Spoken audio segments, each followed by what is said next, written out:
Perfect. We're recording. Thank you. Just want to welcome everybody. Glad to see you all here this week. Important updates, some housekeeping. First and foremost, some of the essays, as I mentioned, for the journal that we're hoping to release in December, pre-Hanukkah. Some of the essays have been coming in and they've been fantastic. You know who you are.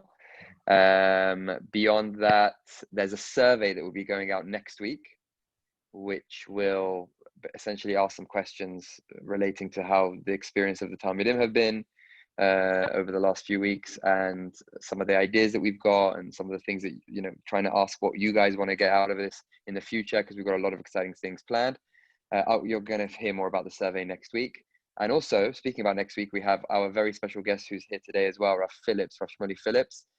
He will be giving us a very special class on theocracy, democracy, dictatorship. What system of governance does the Torah really seem to prefer? I'll give you all his bio and stuff next week, but I'm sure a lot of you have already heard about him and his critically acclaimed book. Without further ado, today we are continuing with the Hakdama to the Mishneh Torah. Rabbi Dweck, the floor is yours. Well, thank you, Sina. Very much appreciate that. Okay, so I think that we're in the middle of, like, I remember that we read Yod Zayin, and what I really need to do, because I use a different book every time, that's the problem. I need to get the same book, and I can use these things, which are flags, where I left off. Do you have the Safari link? But anybody who's ever learned with me knows I never know where we left off, which is one of my problems. Okay, what's Safari link? What, for where we're reading? Indeed. Yeah, of course. Hold on. It's very easy. Zimeod Kal. Assuming that Safari is working. Is Ezra in the room, I'm guessing? He is. So then can you stick it on the WhatsApp? I'm getting it. I think we're going to get it on the chat. He's going to put it on the chat. Good to see you, Daniel, by the way. Likewise. Very good to see you. I think we have to say Baruch Mehayeh Metim. It's been so long since I've seen you. Let's see. Well, Rambam. It's been interfering with my Wednesday night date with my daughter to watch Buffy the Vampire Slayer. Well, I would never, ever want to interfere with that. That is extremely important. Tonight I'm in Kent in a farmhouse. All right. So that works. Here we go.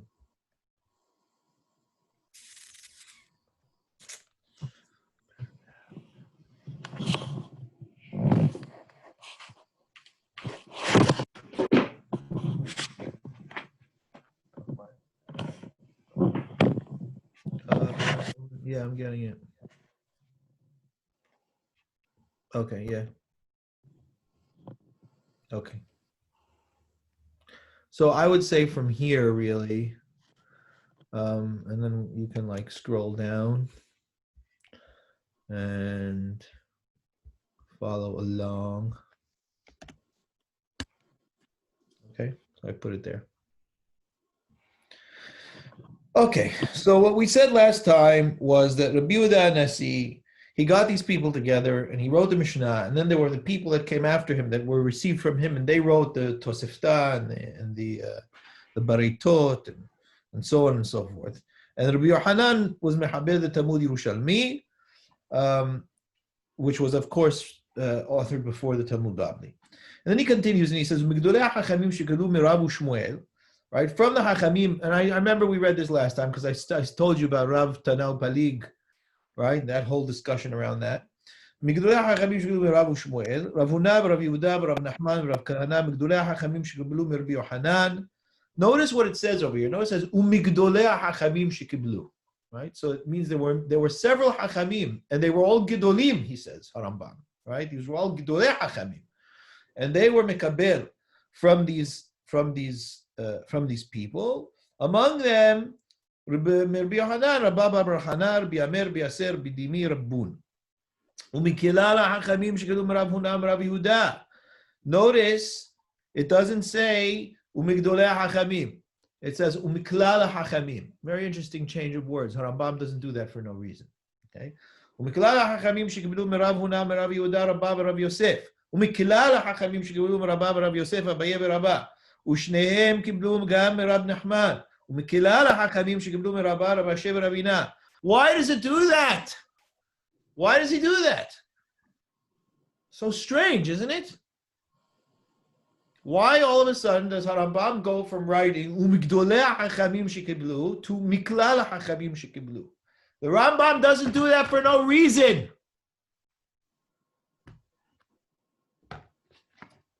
Nobody should do that for no reason. Certainly not the Rambam. Any ideas? Any ideas?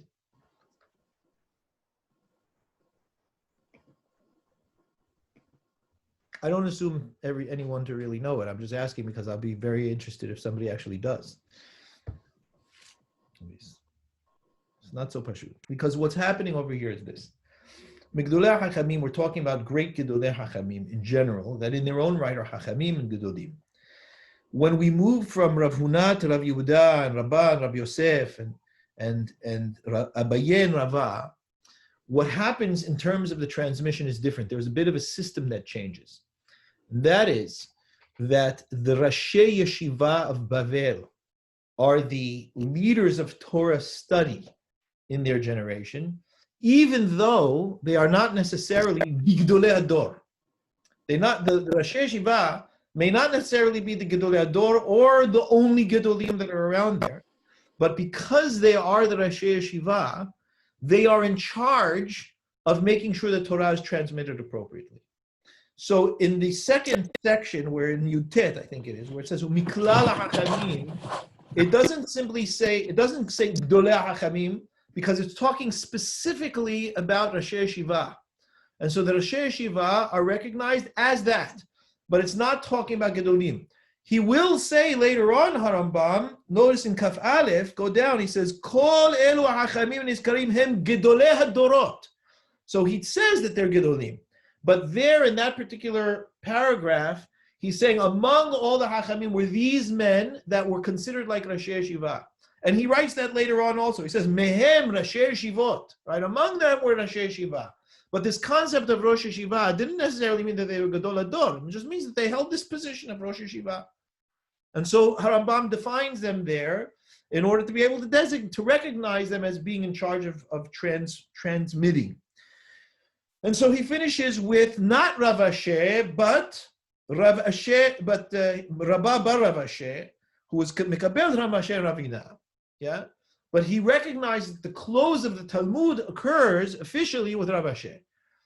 And that's the end of Harambam's description and delineation and measurement of transmission from Moshe Rabbeinu all the way down to Rabbah bar Rav Asher.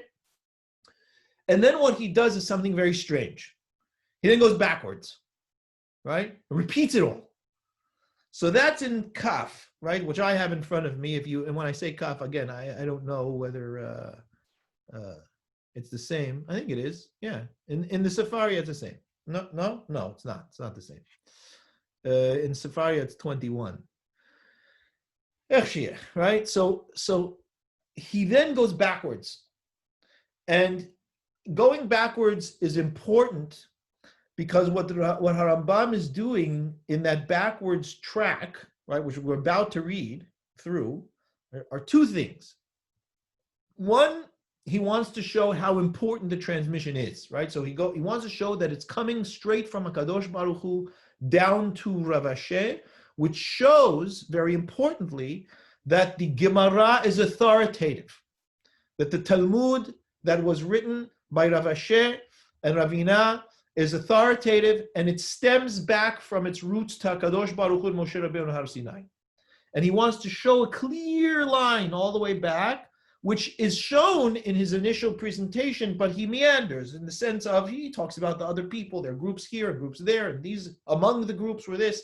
And in this last point, he draws dot to dot, right? It goes all the way back. That's one very important part of it. The second important part of it is by the steps backwards, he clearly delineates who was in charge of the Mesirah, which he does not do only in the initial progression down from Sinai, as you'll see. So let's take a look. I'm just going to give you a few examples of it. I'll go through all of it, but you'll see. So he says, Nimtza, Rav Ashi ad Moshe Rabbeinu.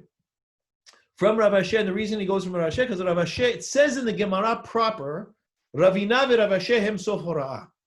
Right? The Ravina and Rav Ashi are the end of hora'ah, which is very important for our purposes, and I'll get into that in a minute. Because remember that I'll get into that now. Remember that I mentioned to you that Harambam's treatment and his wording is very precise. And there are some points in the Hakdama over here where he talks about a Rav ubet dino. And there are certain points where he doesn't mention the Bet Din. Right? Remember that? Right? So why does he not mention the Bet Din? Because according to Harambam, there was no Bet Din Gadol at that time. And why is it important to know that there was no Bet Din Gadol at a particular time? Because, gentlemen, when there is no Bet Din HaGadol, innovation in the explanation and interpretation of a Torah law, of a mitzvah deoraita, is unacceptable. It cannot be done. And you are stuck, for lack of a better term, at the decisions of the last Bet Din, however far back that Bet Din was. You cannot re-establish or renegotiate or reinterpret the decisions of a previous Bet Din HaGadol without your own Bet Din HaGadol. Once you have a Bet Din HaGadol, you can do that. And therefore, innovations in the aspects of Torah Sheba'al Peh are possible in that respect. But if you don't have a Bet Din HaGadol, then you can't do that. And that means that the authority of interpretation lies only with the last Bet Din HaGadol. Where's the last Bet Din HaGadol over here? Rabbeinu HaKadosh. Rabbeinu HaKadosh. So let's have a look at this. And it says, okay, where are we? B'chol dovador rosh Bet Din o navi. Where are we? Where is it? Okay. Look at Tedva again. I don't know what the letters are, but if you look where it's there's a paragraph. How am I supposed to give you the address? So it says over here, Elohim gedolei hachamim shehayu bebet dino shel Rabbeinu HaKadosh vekiblu mimeno. These were the hachamim, the gedolei hachamim that were in his bet din of Rabbeinu HaKadosh. Why is that important to tell me that Rabbeinu HaKadosh had a bet din? What does that tell me about the Mishnah? What that tells me about the Mishnah is that the Mishnah is authoritative with the authority of a Bet Din HaGadol behind it. The interesting thing is, since then, according to the Rambam, there's no Bet Din, which means that the Gemara's authority is not the same as the authority of the Mishnah in that it has the backing and establishment of a Bet Din HaGadol. The Gemara is still powerful and has authority, and I'll explain what that authority is, but it's not the same as the Mishnah. And that's why Harambam here clearly says that Rabbeinu HaKadosh had a Bet Din HaGadol. And interestingly, there was no Bet Din HaGadol before him. There was a very long period of time, there was no Bet Din HaGadol in between. So that's an important factor. That's number one. Number two is we're going to see in a minute, in a little bit, that the strength of the Gemara is because of haskama, is because of collective agreement, because the Hachamim were all together, and the majority of the Hachmei Israel were all gathered as one to agree on a particular approach or a particular authority, but not because it necessarily had the power of a Bet Din HaGadol behind. It's very, very important. Okay, which is why, by the way, this is one of the reasons, by the way, you can have a Talmud Yerushalmi and a Talmud Bavli, and discrepancy between the two, and decide how you're going to paskin, right? Decide how you're going to be posek. Whether you can have klalim, when you're posek like the Yerushalmi, when you're posek like the Bavli. There's places where the Rambam is posek like the Yerushalmi over the Bavli. People don't know why he is and how he does. You can't do that with the Mishnah. Right, the Mishnah is the Mishnah. The Mishnah is the basis both for the Talmud Yerushalmi and for the Talmud Bavli, and the Mishnah has a stronger authority in that sense because it is backed by the Bet Din HaGadol. So now what Harambam does is he goes backwards, right? He wants to show you how it is that the line runs all the way back to Moshe Rabbeinu in terms of his understanding, and he says, "Nimtza merav Asher al Moshe Rabbeinu 40 ish." What we find then is that essentially what we have is a dot to dot back from Rav Ashi to Har Sinai of 40 men. You can literally trace the Mesorah back 40 men, he says. How so? So he says Rav Ashi received from Rava. Who's missing?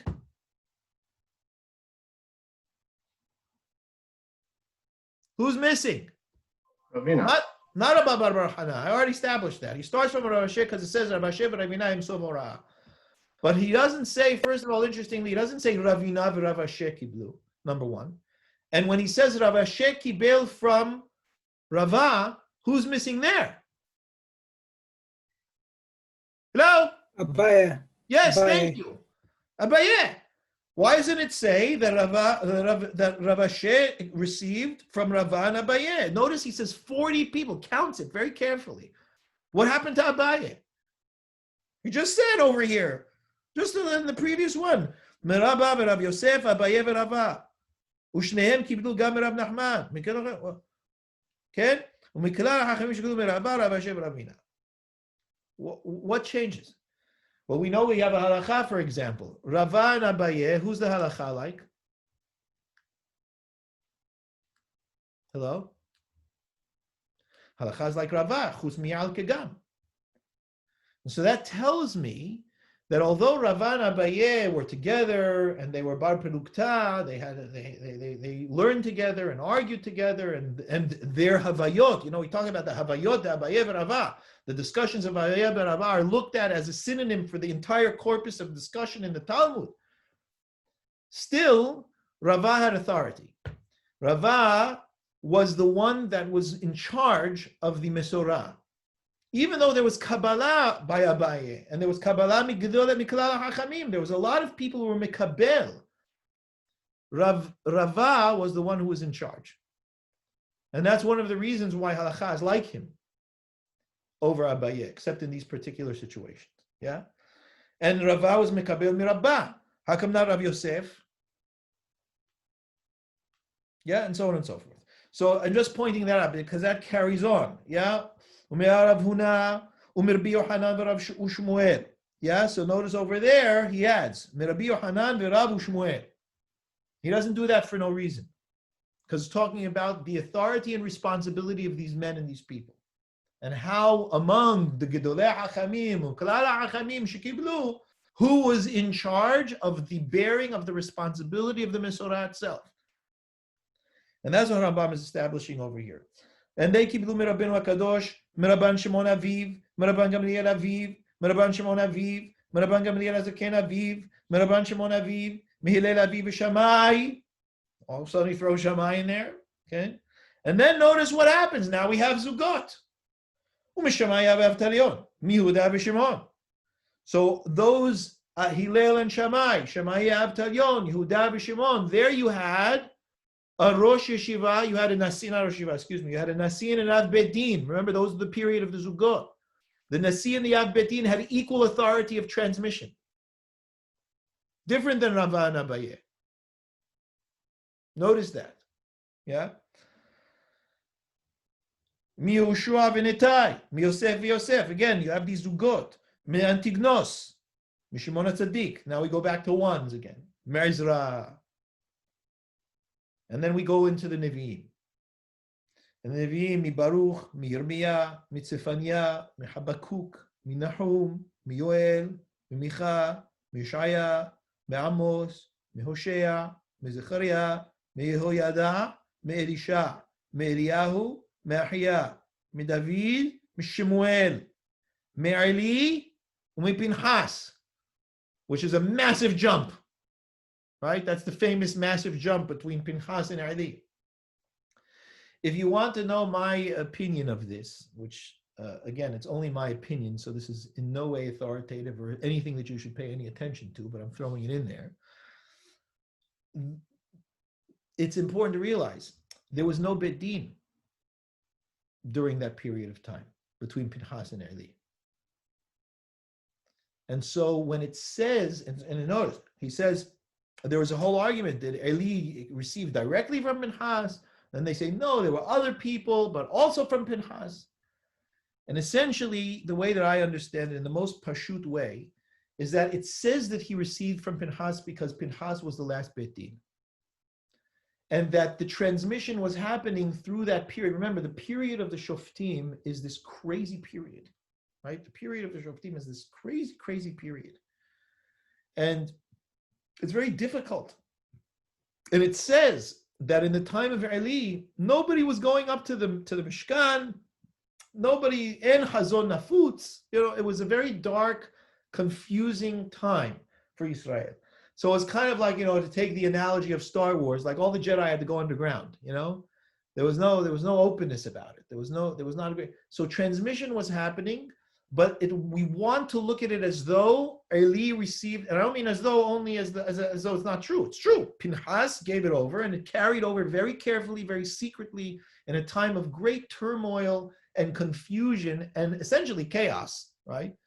Which is essentially the time of Shoftim, until it got down to Eli and could be reestablished in an established way. And that's why I think it says that Eli got from Pinchas, even though it's very likely that it wasn't a direct face-to-face reception, but it was a reception from Pinchas nonetheless. But again, I could get into a tremendous amount of trouble from people who want to get me in trouble by saying this. And so I'm not saying this in any emphatic way. I'm just suggesting that it's a possibility that this might have happened. But there are other opinions to this. And Pinchas to Yehoshua, right? Because from Yehoshua to Yehoshua, Moshe Rabbeinu Rabban Shekol HaNevi'im, Me'im Adonai Elohei Yisrael. The only thing I want to look at is Rav Kafir's Nosach, because there's two Nushaot at the end over here. So let's have a look at what Rav Kafir writes, which I didn't have a chance to look at. Yeah. Let's see what's his Nosach, because I trust his more, even though this edition that I have in front of me is quite a trustworthy and fixed edition.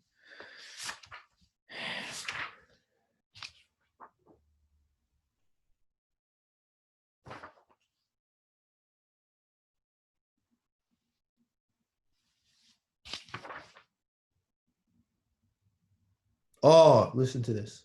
Okay, so listen to the difference of the Nusach, of the Girsa over here, right? So what I just read to you is the Vilna edition. That's how I have it in Vilna. And in the Frankel, I think in the Frankel edition is the same.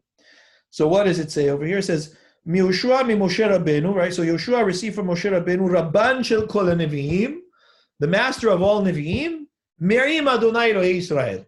From God, the God of Israel, right? How does Rav Kafir's Girsa listed? It says, Yehoshua mi Moshe Rabbeinu, Yehoshua received Moshe Rabbeinu, u'Moshe Rabbeinu mi pi ha'gvura. Moshe Rabbeinu himself received from the mouth of the Gvura. It says, saying from HaKadosh Baruch Hu, Nimtza, what we find then, says the Rambam in this Girsa, Shekulam me'im Adonai Elohei Yisrael. That all of them essentially received from God, the God of Israel. A very interesting difference in Girsa. Can you give us 30 seconds of why the Rav Kapach, for those who don't know? Because there's different Kitvei Yad. And so, no, it's in the Rav Kafach translation, and no, it's not translation. The Rav Kafach has a particular Ktav Yad that he's relying on, which was essentially the Ktav Yad that they had in Teman, that was one of the manuscripts. So this is the one that he uses, and there's reason why he uses. He explains in his Akdama all about the different manuscripts and where they come from and so on. And so there's different inyanim. Some of them are shibushim. Some of them are just mistakes, but.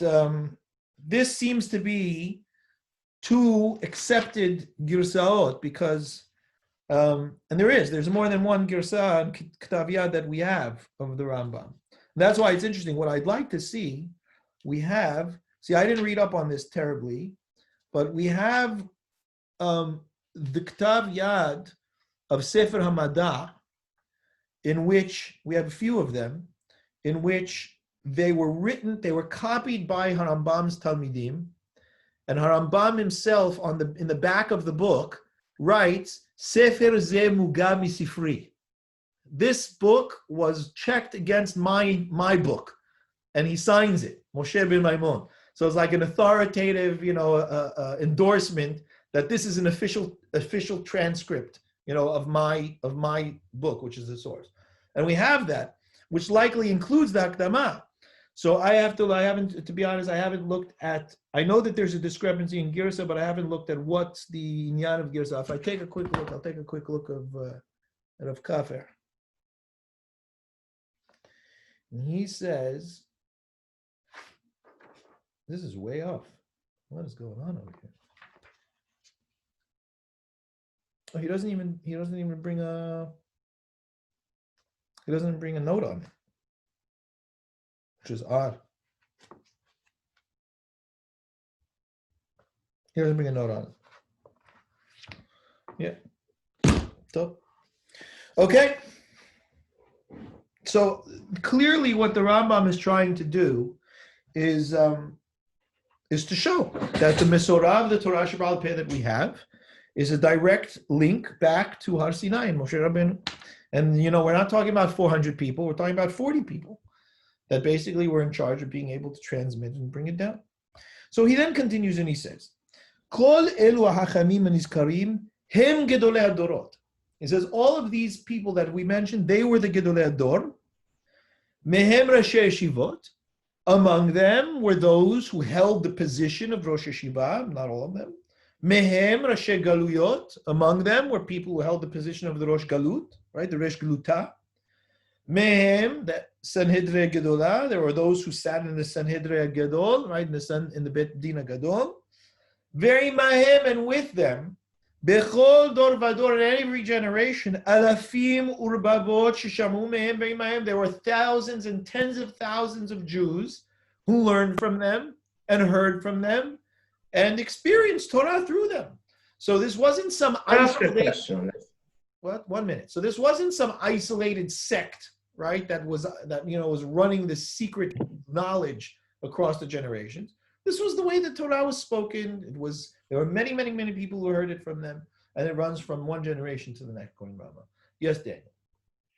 So the phrase here that he uses, Gadol Hador, yeah. What does he mean by it? Because I would be surprised if he means exactly what people use it to mean these days.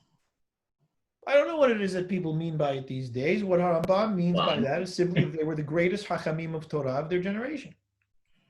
All right. Clearly, so like that they were conferring upon them, but not that they were the only ones.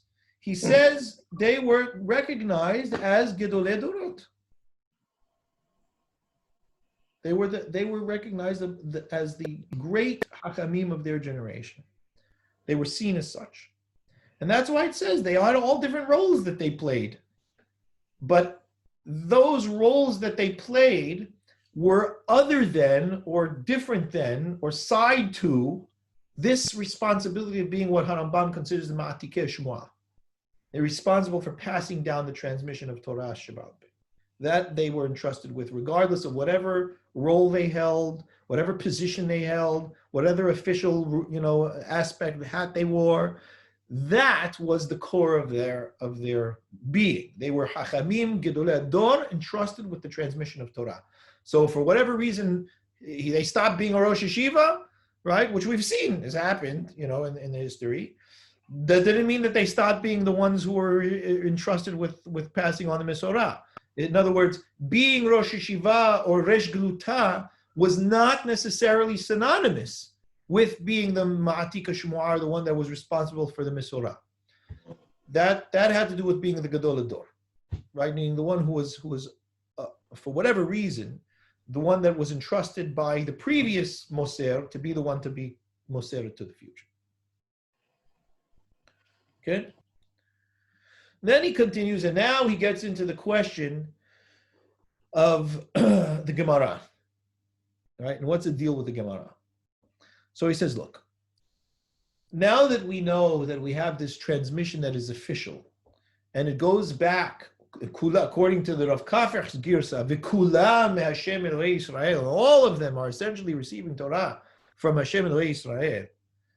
What we have to understand is, well, we've stopped at Rav Ashi. Well, now what? I mean, why is there not a continuation of the line all the way down to the Rambam? Why doesn't the Rambam say ve'ani me'avi, ve'avi me'zeh? Like, how come it doesn't? We don't have that. How come all of a sudden it stops at Rav Ashi? So he says, Ravina v'Rav Ashi, Hem sof hachmei Talmud. Rav Yinan and Rav Asher, they're the last ones. They're the last Jedi. The last ones that are recognized as hachamim that speak in Talmud, that are part of that environment, that space called Talmud. Rav Asher, hu shechiber Talmud Bavli be'er Shinar. Rav Asher was the main architect of the Talmud Bavli in Eretz Shinar, which is in modern-day Iraq. And he did that this is about 100 years after Rabbi Yohanan wrote the Talmud Yerushalmi. Rav Asher writes the Talmud Bavli. Right? He compiles and composes the Talmud Bavli. And then our Rambam says we have to understand what place the Talmud holds in our Mesorah. Because we can't just say, okay, and there's the Talmud. Rambam's entire purpose over here is to understand how the Mesorah continues. And clearly, if Rav Asher is the last Rav of the Talmud, and what we now have is, for all intents and purposes, a written Torah Sheba'al Peh, we have to understand how we're supposed to relate to that and why that acts in whatever capacity it does as an authority of transmission for the Torah Sheba'al Peh. So he says, "Inyan shnei Talmudim hu." Well, I'll explain to you, says the Rambam. The idea around these two Talmuds is that they are perush divrei Mishnah.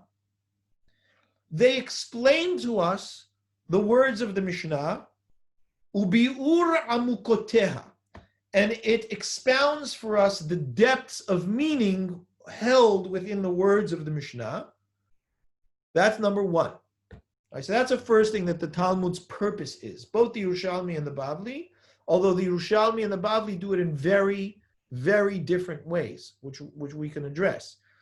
But the Rambam is saying that the purpose of the Talmud is to be able to expound upon and explain the elements that are not clearly defined in the words of the Mishnah. And the reason why we need that is because the words of the Mishnah are the words that are endorsed and authoritative based on the last Beit Din HaGadol we know. So we have to be able to understand it. We want to try and know it and recognize it. And then there's a question, okay, well, what's the official translation or what's the official explanation of the Mishnah? And what the Rambam essentially is saying is that the Talmuds that we have from Rabbi Yohanan and Rav Asher are official translations and explanations. In addition to that, the Talmud serves another purpose, or it brings something else to us, and that is Dvarim shenithadshu bechol bet din ubet din mimot Rabbeinu HaKadosh v'ad chibur HaTalmud. But there were things as well that were innovated, that were discovered in the days between Rabbi Yehuda Nasi and the end of the Talmud, or the time the Talmud was established, that are incorporated in the Talmud itself.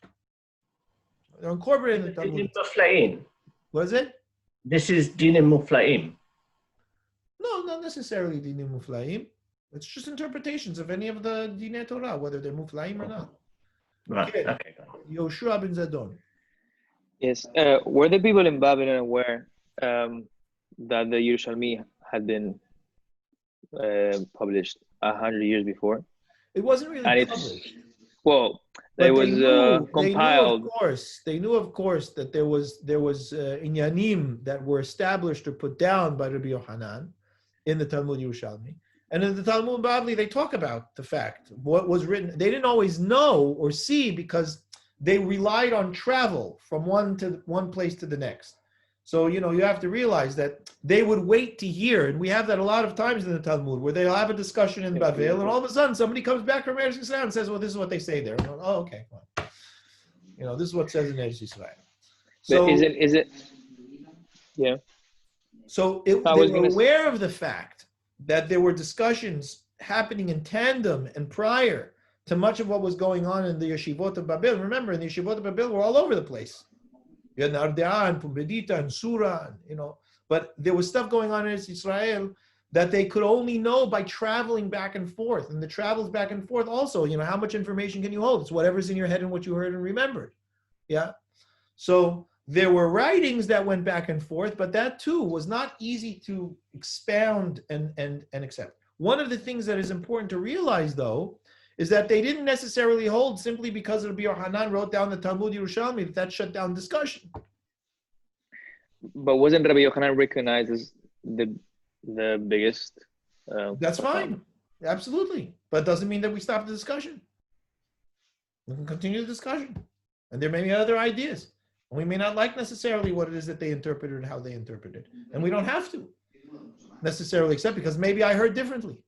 Maybe my Rav heard differently. Maybe the one, maybe, was it? So why don't we say, so the question would be like, why don't we say that Rabbi Yochanan would actually be the last one rather than, why do we continue from Rabbi Yochanan? He simply wasn't. But he could have What been. ends up happening, what you're asking essentially, Yeshua, is my question. You're essentially asking the question I just asked a few minutes ago. And that is, why is Rav Ashi the last guy?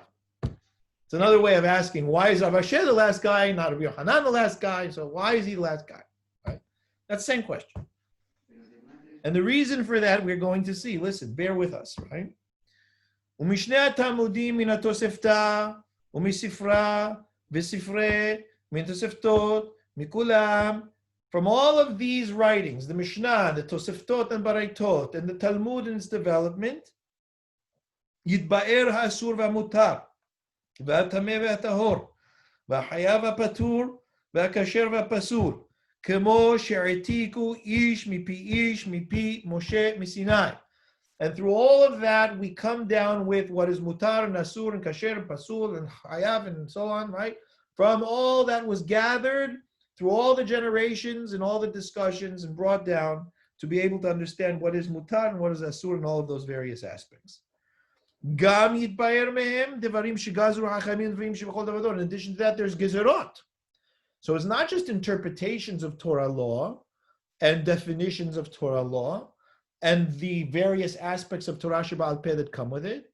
The Hachamim also had authority to make decrees and takanot, and to establish behaviors. And those too need to be recorded and were recorded in the Talmud. So there's that aspect of it. And there are things that they did, la'asot siyad la Torah, in order to create hedges around the Torah, to delineate boundaries as to what we can touch, what we can't, where we should go, what not, where we shouldn't go in terms of the law and practicing the law. As they heard from Moshe, who explicitly commanded that these kinds of things need to be established in order for the Torah to maintain its integrity and strength, that mishmeret needed to be established for these things. They understood that as HaKadosh Baruch Hu saying, you need to create a watch for my thing that I've put for you to watch. It needs to be protected. Therefore,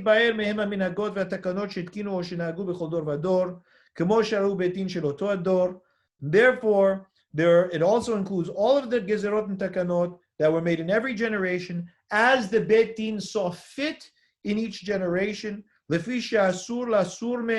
we're not allowed to veer from them when the Bet Din establishes them.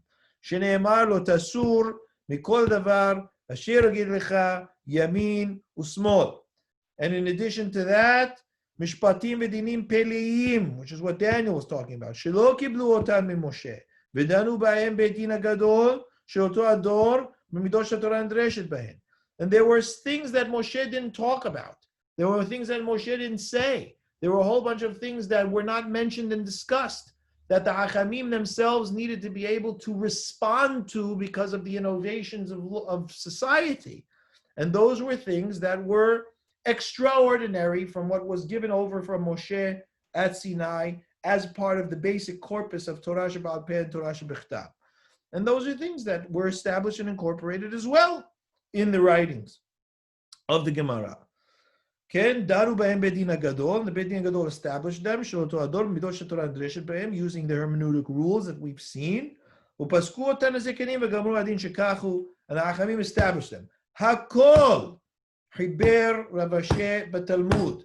All of it was incorporated by Rav Ashi into the Talmud from the days of Moshe until his days. It was all encompassed. There were other hiburim. This he puts on almost as an addendum, right? The Harambam. There are other things that were just written to be able to be mefaresh the Torah itself. And those were Rabbi Hoshaya, Talmidor Shel Rabbi HaKadosh Hibir Biur Sefer Bereshit. Rabbi Yishmael Piresh Ele Shemot Ad Sof HaTorah. Hu Nikra Mechilta. Vechen Rabbi Akiva Hibir Mechilta. Hachachamim Harim Hibru Midrashot. There were Midrashim that were written in terms of explaining the Torah. Hakol Hubar Kodem HaTalmud HaBavli. All of that was written before the Talmud Bavli. Talmud Bavli was the final thing that was written down by the Hachamim. And therefore, Harambam now needs to explain why the Talmud has such strength and why it was such a major end to the entire thing. Nimtza, what we find then is, Ravina v'Rav Ashi v'Havrehem Sof Gedolei Chachamei Yisrael המעתיקים תורה שבעל פה וגזרו גזרות והתקינו תקנות והנהיגו מנהגות.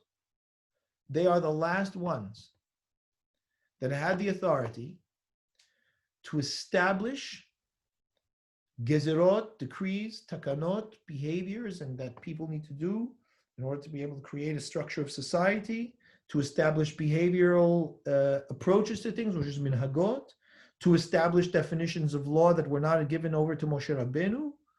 All of that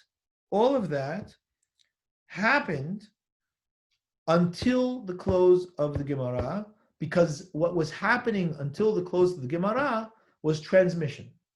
And as long as the ball was being tossed, these behaviors and treatments and studies in Torah Sheba'al Peh could occur. There may be variations in terms of its authority and tokef, right? Its power, but it could happen. In other words, you could go into the wiring, so to speak, of Torah Sheba'al Peh itself and develop it. That stops here. We are not now, from this point on, it's all under glass. We're no longer allowed to go into the motherboard and tamper with the wiring.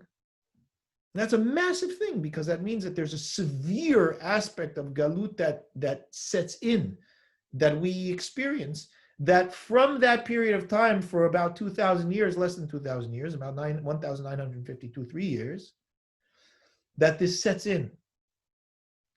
And there's powerful suffering that occurs as a result of it, that all of us today are experiencing in ways nobody has of our people beforehand, before what we're experiencing now today, in our lack of capacity for innovation and response.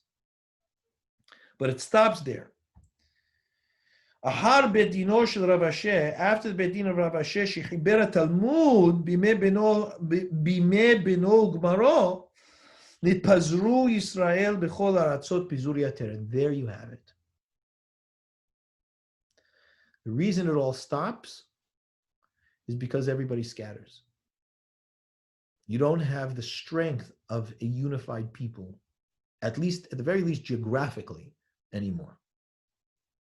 And once the people disperse, you've lost it. And that's why, by the way, that is why they wrote the Talmud.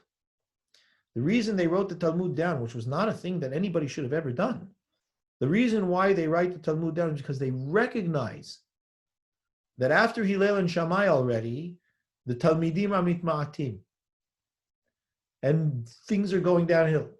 And the Rambam writes, right? They saw it. Look what it says. Higiu liktzavot v'le'yim rechukim. What ends up happening is people start getting dispersed. The Roman Empire is starting to dissipate. People are spreading to far out lands. Wars are happening, right? So peace of empire is no longer held. There's wars occurring and things are starting to break apart. The pathways of being able to travel ended up getting obstructed. Nitma'et Talmud Torah. And as a result of that international upheaval, study of Torah was encumbered. We were not able to study as freely and openly and peacefully and in a unified sense as we used to be before. There was in Bavel and Eretz Yisrael, maybe some in Alexandria. And you traveled, in triangles, back and forth, and it was cross-pollination between two, and that was it. And You had the Nasi and the Resh Geluta, and that was it. And that all dissipated and fell apart. And as a result of that dissipating and falling apart, who are you going to transmit to? And from whom? And who's the authority? Something that we can very much relate to today, no? But the truth of the matter is that we don't even relate to it today. Because what used to be was, well, okay, so now you had people all over the place. But at least wherever they were, they had their own Bet Din. They had their own little establishment, right? It's like here in London, the Sfaradim, we were in control until the Ashkenazim came. And then they decided to make their own Bet Din, which was against the law. But they did. And the only thing that's left from that, by the way, is that when the Ashkenazim write a get in London, they have to spell London and the Thames River like we do, like the Sfaradim do, because it's Minhag HaMakom. So they couldn't get out of that. So they have to write Thames, not like Yiddish spelling. They have to write Thames like we spell it, because it's Minhag HaMakom. Because we were the first Bet Din, and we had a Bet Din from day one, from 1656, in the country. But that's how every country was. Every country had their group, and the Bet Din was absolutely authoritative for those people. But now who's going to say, oh, who said you're a Matika Shmoa? You're in London. Yaakov says, Portas. Chazak Baruch. Why should you have any say on what we do over in Amsterdam or what we say? I mean, he actually did have say what they did in Amsterdam, whatever, in Rome or wherever else that we are. Why should there be any question of your authority anywhere outside of your Arba Amot? It was impossible. So who are you going to transmit to? There's no transmission. And that is why the Gemara's authority was not necessarily an authority that could not be argued, or that could not be questioned, as was done all the way from the time of the Mishnah on. It was that there was a recognition among them that if that was going to continue to be allowed, the Torah would fall apart. And so there was a collective acceptance that was it, that the Gemara established in its written form was authoritative. And it's very similar to the Tanaim and the Amoraim agreeing not to argue on Tanaim. There are certain acceptances, collective acceptances, that we established as a people within ourselves in order to be able to maintain cohesion and structure of Torah. Even though in essence the Torah would allow for such a thing, we did it in order to be able to support its survival. And you can see that throughout the years, right, throughout the generations, we're doing things that are not necessarily what's meant to be in the essence of Torah. Who's going to write down a Mishnah itself? Writing the Mishnah itself was crazy. Yeah. Writing down the Gemara itself was crazy. But we did it because we needed to be able to ensure the safety of Torah given everything that was going on. And that also meant that we were going to accept the authority of the Talmud in ways that authority of previous generations had never been accepted, because we recognize the issue and the problem. What's going on? I don't know what's going on at the time. Death of Rabbi Sheh. Yeah, exactly. Until the Han Vandals, the whole thing was falling apart. The peace and strength of the Roman Empire, say what you will about empire, at least held things together. And everything was falling apart during that time. Shkoich Daniel. So, so we didn't have these masses of Israel in one place coming in to learn together anymore. You had a few people that came in whatever society, because everybody else was working on surviving. You didn't have an opportunity or the luxury to be able to sit and learn. Or very special souls that continued to be able to learn in subsequent generations.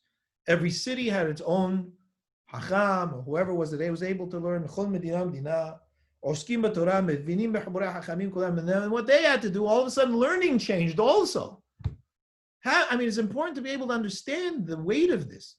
The whole nature of learning Torah changed, because the whole nature of discourse and dialogue was no longer with the wiring of the system. Everything was under glass. All you could talk about was what it looked like under there, and how you might apply what you saw under there to your circumstance in your life. So Torah all of a sudden became needing to read.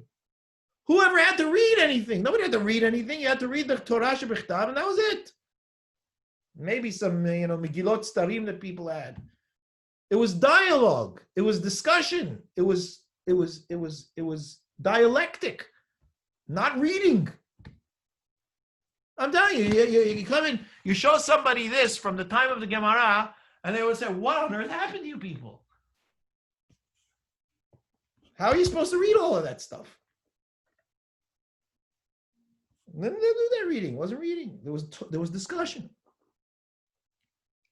So that's no longer the case. That can't happen to me. Now it meant if you were going to be a Hacham b'Yisrael, you had to be well read. And the Talmud is not an easy thing to learn. You know, I mean, for the majority of its history, people didn't know the entire Talmud. As a matter of fact, this is something people don't realize. The Rambam writes beferush in the Perush Mishneh, the Hakdamat Rishonai says, "En echad yachol adat et kula bebat echad, b'zman echad." There's nobody who can know the whole Talmud all at once.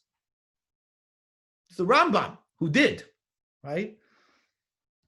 But he writes that explicitly. And what he really means is that, you know, nobody can recall its entirety in one sitting, in one place. Yeah, I mean, you have to learn through it and remember and go back and forth and so on. So this is terrible tragedy. By studying the Hiburim now, by studying the authored works, we begin to understand what is the nature of the law. But nobody's able to innovate anymore in terms of actually defining a definition of a mitzvah or the new responses to things that came up by looking directly into Dorash Vechtav and establishing that's not allowed anymore. Nobody does that. Nobody can do that anymore. Haven't been able to do that since the time the Talmud closes. All they can do now is apply. They can take what they study from the Gemara and apply, which still, by the way, is massively opened. There's still a massive amount of room for innovation and chidush. But as the time went on, more was written, the less that happened. Because psychologically, when we see the written word, it's very, very difficult for us to be able to pull away from clear words that are written down in front of us. Okay, we're going to stop here. Questions? One question, Rabbi. So once again, if it was forced upon the people in Bavel to close the Talmud, doesn't that imply that it was kind of left unfinished? Because of circumstances. Okay, fine, whatever. But like that means that implies doesn't that imply that it was left unfinished? It must have been left unfinished because it wasn't because they wanted to close it. Yes, it's true that the Gemara didn't have a hard close. Meaning there should be room for innovation. What is it? Meaning there should be some room for innovation, or not innovation, but like some things that must have been missing because they didn't want to close it. It wasn't that they didn't want to close it. It wasn't that they didn't want to close it. It was that that's why Harambam stops at Rav Ashi and he doesn't include Rava bar Rav Ashi. He's clearly saying the end of the authority is here. It could be that discourse happened. In other words, it wasn't this hard close that on June 17th, whatever it was, that we decided no more discussions. What happened is that the discussions continued, and there was a gradual evolution and change from discussion in the Bet Midrash of this nature to starting to study the written works and understand them and apply them. So it wasn't like on one day everybody came together and said, okay, we're voting. But it was recognized that Rav Ashi's authority was essentially the last authority. And that too might very well have been something that was done as a retrospective into it, saying, okay, it's getting out of hand. We have to make a line and we'll establish it there. And that's it. So usually the hard lines that we're talking about are done retrospectively, right? In other words, they're looked at where things start to get around and we have to say, okay, we're going to go back and delineate here. This is it, right? That's why there's a whole discussion about Rav. Is Rav Tanau Palig? Is he not a Tanau Palig? There's a whole argument about that. It's not so pashut that Rav is Tanau Palig. Okay. Ohad Fedida. What's the difference between takanot, gzerot, and minagim? Harambam explains this in the Hakdamat to the Perush Mishneh. He goes through each and every one of them. So if you want to see clear delineations, you can see there. But gezerah is something where the Hachamim decree like something similar to a mitzvah, right? Where you say it's mutar to do this, asur to do this. A takana is an establishment of behavior that is authoritative, right? So for example, the fact that Rabbi Yohanan required us to take lulav and etrog all days of the Hag instead of just the Yom Rishon. That's a takana. It's not a gezerah. So I'm saying, look, this is what you should act. This is a behavior that should be done, right? As opposed to a gezerah saying no wine of goyim stam, right? No, not only in this, yeah. And a minhag is where the Hachamim say that you have a variation of approaches that something can be done with. This is the way that we'd like to make official as how it is that we do it. Yeah. So, for example, the Aravot on Hoshana Rabbah, right? Is a mitzvat nibim or minhag nibim? Yeah, but nonetheless, it's spread and something that was established as a way to do things that wasn't mentioned in the Torah. It's not a mitzvah of Chachamim, but it's a behavior that was established and continued and done. Okay. Okay. Daniel. Thank you. Unmute. Daniel. Sorry. Yeah. I have a question about the sort of different texts within the Talmudic corpus. So, on one hand, you've got the Gemara. Mm-hmm. On the other hand, you've got the Sifrei, and Tosefta. So, Yeah. the Gemara is the proceedings of a Beit Din in a way. But so, if somebody refers to a Sifra to support a discussion in the Gemara, how strong is that really? It's not the same as a Mishnah. And we've explained also that even with the Mishnah, the Moraim had interesting ways sometimes of dealing with a Mishnah that they felt particularly encumbered or for whatever reason they might have disagreed with and so on. Which Rav Elchanan Wasserman also I saw. Who brought it? He's now in Norway. Avi Garson. He showed me the Rav Elchanan Wasserman. I saw it years and years ago and I forgot about it. But he writes also in the Kol Bet Shiurim that there were points where the Hachamim had ways of dealing with the Mishnah. But those were brought as important authority, but not as compelling authority necessarily, right? So it depended, right? But anything that in the Gemara was being discussed was not necessarily being discussed only by opinion, right? These were much of it was saying, this is what I heard, this is what I received. You say, well, it's very nice to say, but look, there's a Sifra, which was very strong. If you bring something that was written down and put down in publishing, that has a great deal of weight in and of itself. But it wasn't necessarily indisputable, right? There could be ways where they say, well, we have another makor or another source, that will bring it. Yeah. I am quoting Rabbi Elchanan Wasserman. I'm from Los Angeles. And being from Los Angeles means that I have direct ties to Rabbi Elchanan Wasserman because if there is any Torah at all in the city of Los Angeles, it's because of Rav Simcha Wasserman, who was the son of Rabbi Elchanan Wasserman. Rav Simcha Wasserman sat on the lap of the Hafetz Chaim, and he was because Rabbi Elchanan was the Talmid of the Hafetz Chaim. And so Rav Simcha was single-handedly responsible for establishing Torah in Los Angeles. So if I had any learning at all, it was because of Rabbi Elchanan Wasserman on some level. So yes, I'm quoting him. Thank you for pointing that out, Elisha. All right. With that, I bid you good night. And see you Thank you very much. Thank you very much, Rav. Everyone, thank you. And we'll catch you all next week with Rav Shmuley Phillips, who's actually here today. Rav Phillips, thank you for making it. Looking very forward to hearing this year. Indeed. Looking forward to that. Thank you, everyone. See you all next week. Thanks, guys. Take care. Bye-bye.